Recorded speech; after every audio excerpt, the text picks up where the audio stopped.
Oke, perlu saya jelaskan bahwa kami dari logistik, sebagaimana dengan kondisi hari ini, yang kita ketahui bersama adanya bencana di 3 provinsi, khususnya di Aceh, Sumatera Barat, dan Sumatera Barat, Sumut, Sumbar, dan Aceh.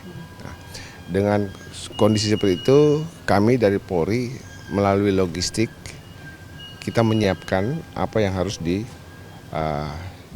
kepada masyarakat. Tentunya kami mengirimnya adalah dengan cara dihimpun, dengan cara menghimpun di gudang yang ada, khususnya di logistik Polri. Kemudian ini pun datanya kita minta dari kewilayahan apa yang dibutuhkan segera. Namun demikian kita juga sudah punya SOP apa yang bisa kita berikan. Tentunya yang pertama adalah pada saat kejadian kita berikan bantuan adalah terkait dengan masalah obat-obatan, kemudian juga makanan cepat saji, sehingga itu yang menjadi penyediaan yang lebih utama. Di samping setelah itu kita siapkan juga dengan alat-alat perlengkapan perorangan bagi anggota Polri itu sendiri untuk datang ke lokasi untuk memberikan bantuan. Adapun materi-materi barang yang kita siapkan, pertama di awal adalah kita siapkan makanan siap saji, kemudian juga ada MTP bagi anggota Polri itu sendiri yang bertugas. Kemudian untuk masyarakat juga kita siapkan pada saat itu ada obat-obatan, kita sudah prediksi seperti itu. Kemudian karena ini banjir, kita siapkan juga di daerah pengungsian saat itu adalah terkait dengan selimut, itu permintaan. Kemudian di sisi lain juga kita juga memperhatikan bahwa anggota juga memerlukan dukungan. Nah, dukungan itu adalah dukungan-dukungan perorangan. Karena saat ini sudah cukup lama, maka kita sekarang mendorong pakaian bagi anggota Polri.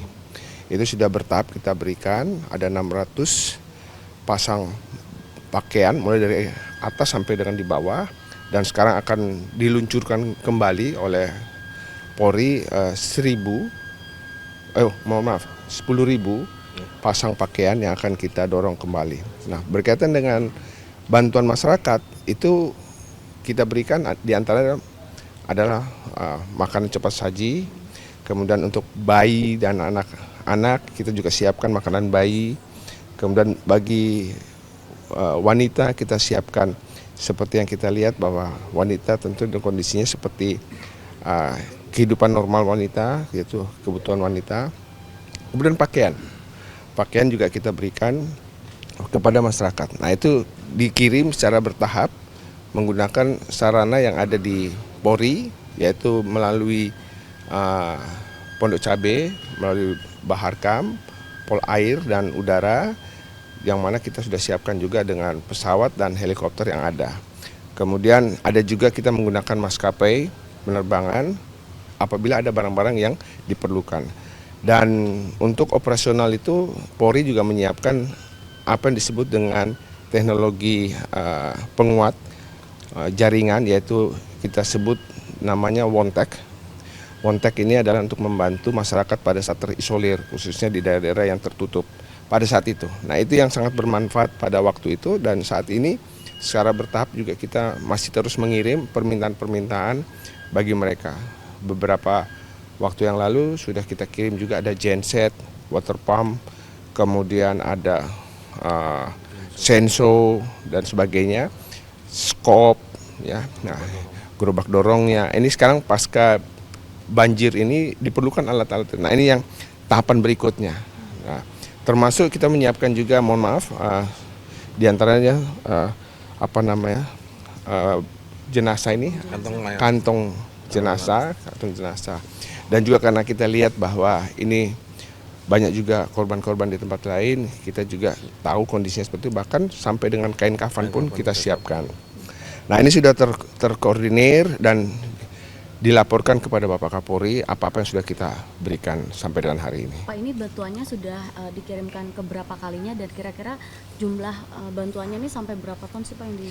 Oke, kalau berapa kalinya cukup banyak, ya, karena transportasinya baik yang ada di Baharkam di Pondok Cabe maupun yang ada di Bandara Suta melalui kargo. Nah, penerbangan hampir setiap hari, bahkan dari pagi sampai malam. Nah, jumlahnya saya tidak punya data persis. Nanti mungkin kita koordinasi sama karena ini dikelola oleh Stama Op, penerbangan dan sebagainya mereka yang mengelola, maka kita prinsipnya adalah mengirim dan diteruskan. Seperti itu untuk berkaitan dengan masalah transportasi berapa kali.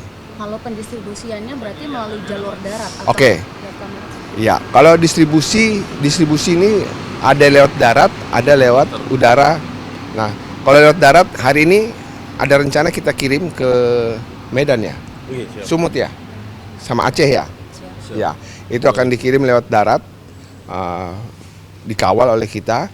Kemudian beberapa hari yang lalu menggunakan pesawat yang ada dimiliki oleh Polri dikirim menggunakan menggunakan pesawat heli juga ada sampai di lokasi, baru didistribusi ke tempat-tempat yang ada bencana.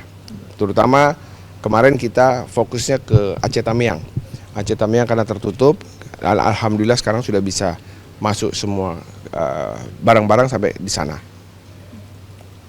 Bapak mohon izin untuk perkiraan jarak tempuh yang akan dilalui untuk pengiriman barang kira-kira berapa? Jarak tempuh untuk darat ya, untuk darat kurang lebih 5 hari perjalanan.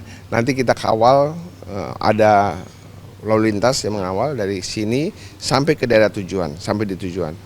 Dan tentunya harapan kita ini sampai dengan selamat dan bermanfaat bagi masyarakat dan anggota. Karena ini bukan hanya untuk masyarakat, anggota juga ada di dalamnya. Pak, ini kan kalau masalah distribusi bantuan yang selalu menjadi kesulitan itu kan karena ada beberapa jalur yang terisolir atau daerah terisolir, itu gimana Pak, udah dipikirkan soal itu? Oke, berkaitan dengan jalur-jalur terisolir di lapangan sudah di manage dengan baik oleh Stama Op, terutama terhadap bantuan-bantuannya. Kita menggunakan helikopter, jadi begitu tiba di Kuala Namu, terpusat di Kuala Namu, kemudian didistribusikan menggunakan helikopter untuk menuju ke daerah-daerah sasaran.